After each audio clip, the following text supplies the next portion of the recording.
Good morning and welcome to the Morning Scoop for Sunday, February 20th. This is your daily Buckeye Fix. I'm Tom Orr. The spring game is in 55 days, the Notre Dame game in 195 days, the game against Michigan in 279 days. Earlier in the week, we did a show with clips from Ohio State Athletic Director Gene Smith's press conference. He touched on NIL, the future of college football playoff, the alliance with the Pac-12 and the ACC, and much more. But Smith talked for a full hour and talked about a number of other things as well. So you're going to get to hear about a bunch of those today. We're going to start with something we've talked about on the show before, a report from The Athletic that the Big Ten was looking at potentially changing how it does its schedule, whether that meant getting rid of divisions or just going from 9 conference games to 8. So where does Gene Smith stand on those possibilities? You'll hear his answer on that in this audio that is courtesy of the Ohio State University Athletics Department.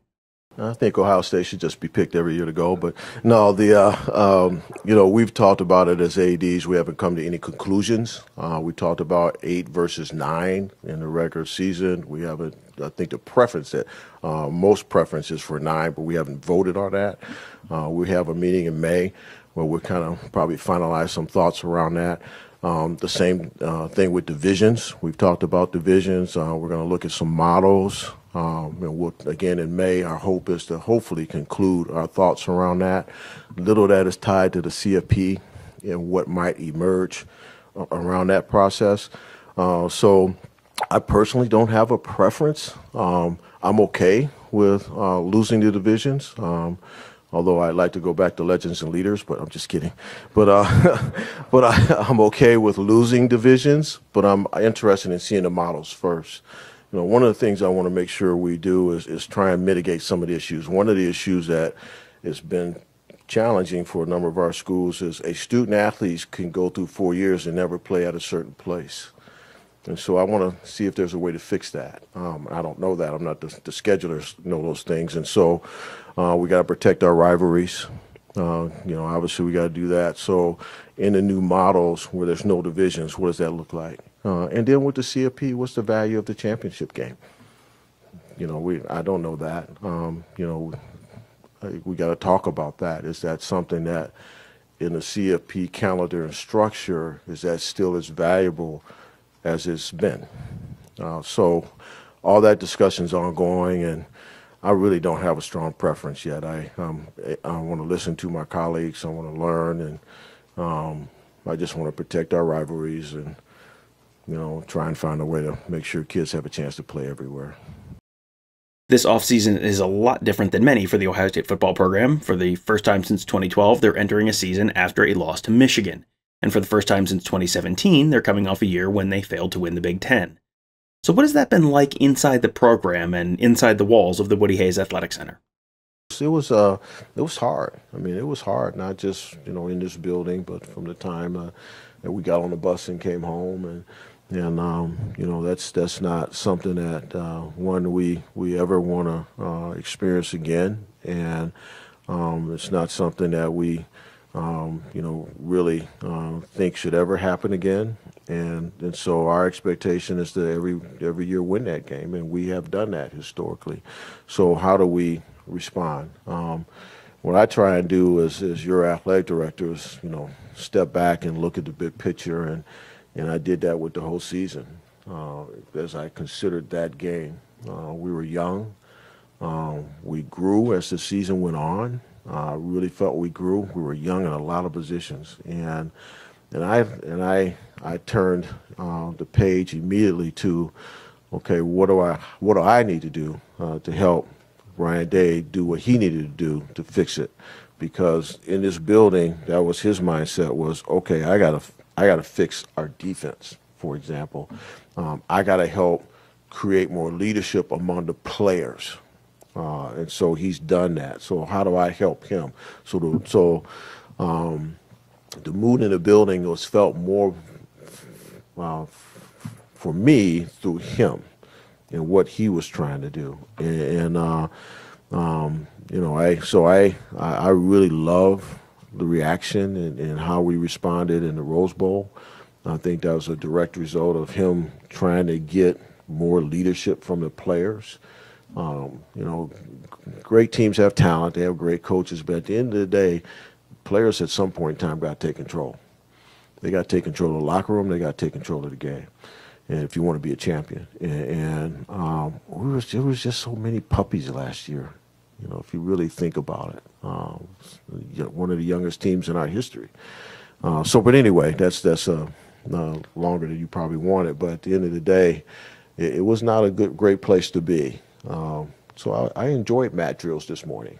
So it was kind of cool.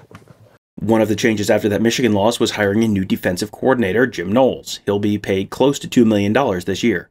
Now, only a decade ago, Smith said he didn't think they needed to pay a coordinator $1 million a year. So how has his philosophy changed on financial support of the football program, and how did the change to Jim Knowles actually go down?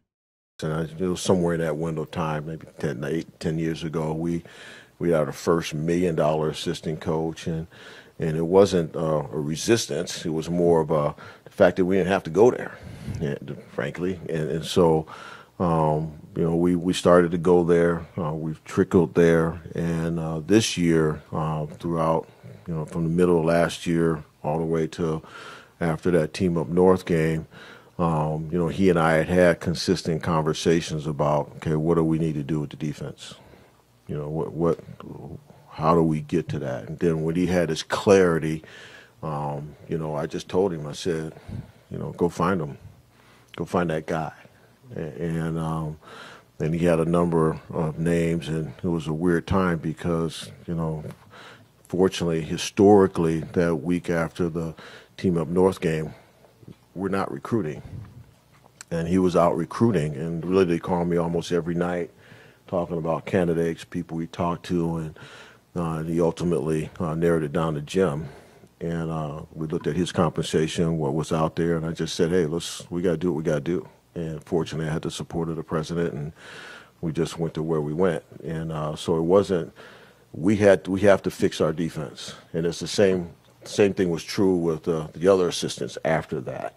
And so I don't know if my philosophy has changed as much as the fact that this is where we are today. And the market's the market, and we got to be in it if we want to be the best. And so that's the real deal. Last summer, the SEC shocked the college football world by announcing that they were adding Oklahoma and Texas to their league. When the Big Ten leadership gets together, how do they have a plan to keep up with the SEC? Yeah, it's funny. I don't know if we really have conversations about trying to keep up with them. We always try and have conversations about what do we feel we need to do as a conference. We're a broad-based conference. Many of our schools sponsor super majority of sports.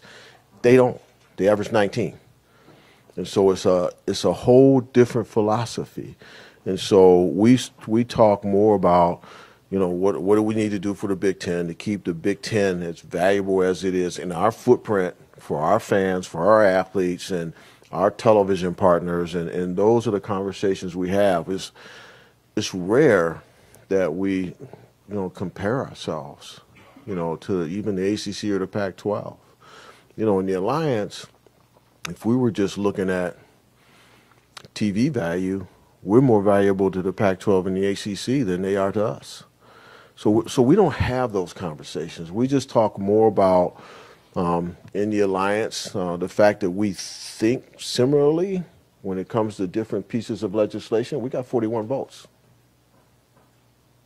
So it's not like, the Big 12 or the SEC or the ACC. We don't really think that way. We kind of talk more about ourselves and what's right for us. And then in those conversations, I always have to keep in mind, Ohio State's different than a number of teams in our league.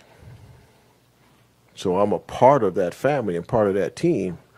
But I got to say, okay, what does this mean for us compared to, I'll let you guys fill in the blanks. You may have heard Gene Smith mention TV partners during that answer, and those TV partners are a big consideration at the moment because the league is in the process of negotiating its next TV deal.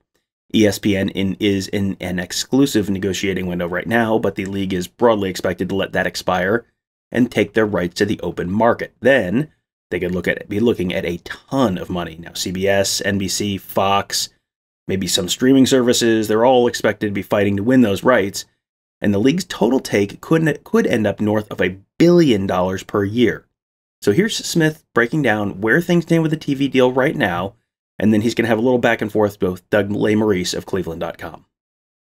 So we have a sublease, right, with our ESPN, but Fox deal with BTN goes to 32, but this piece is 26. What's the potential there?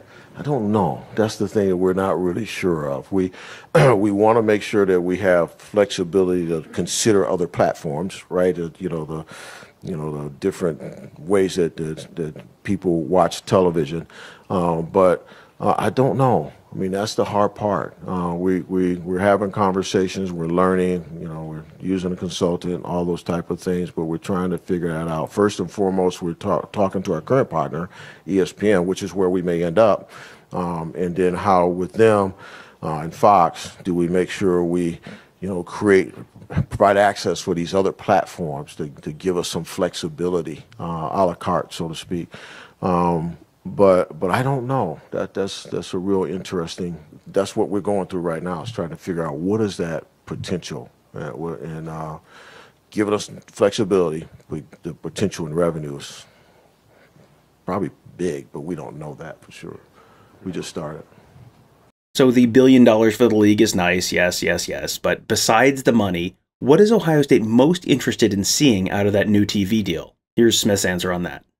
Yeah, so we actually had a call this morning. We have a AD call this morning. We talked about TV, and we have this opportunity to, with our Fox partner to do some other deals. And so we're having conversations this morning. And first and foremost, as you all know, we share revenue equally from a television contract across the board. So for Ohio State, we understand our value to the conference, and I kind of know our tolerances, and how many night games we're going to do on the road. And you guys have seen years where, there were probably too many. And so conversations moved forward from there about, we're not doing that. And so so it depends on the issue. I can't say it's a holistic view. It's more depends on the issue. I'm really affirmative in certain things, and usually I'm not alone, but we certainly know our place in the league and how we help drive it, and it's appreciated. So we don't have many battles. I probably don't need to tell you that the year 2020 was not a great one for a lot of people and a lot of organizations for that matter, the Big Ten being no exception. There was a lot of strife and division within the league at that point, so, has time started to heal those wounds and sort of get everyone on the same page again? Here's Gene Smith talking about that, and then you'll hear him answer, or just refer to someone just Kevin in this answer. That is Kevin Warren, of course, the commissioner of the Big Ten. Obviously, that time frame created so much stress for everybody, and uncertainty and differences of opinion and really fierce, heated debate and arguments and anger. I mean, you had every emotion during that time frame, right? Because we didn't end up where we wanted to end up. We lost in what we wanted to do. There was, that level of emotion and intense emotion doesn't go away without some time to heal. And it's typical, group dynamics with any team or group of individuals. Everyone has to open up, be honest, be forthright, be vulnerable, and have honest conversations once you get past that, to try and heal. And we've done that as a conference. Our collaboration is off the chain. It's back to where it was. And so I feel good about where we are, feel good about our leadership, have no concerns about that. Kevin conducts conference calls every Wednesday with the athletic directors. We have an agenda. We talk about it. He gets our opinion, and if we vote on something, that's his marching orders. So we're back to where we were, and that's comforting. But you're right. During that time frame, it was some street fighting going on. Thank God we weren't in person. Ward would probably won. Finally, one more answer on name, image, and likeness. It's something we talked about on the last show, but it was a big topic with Smith, so we're going to touch on it one more time here. At name, image, and likeness, NIL, across college sports, the implementation of that has not been particularly smooth.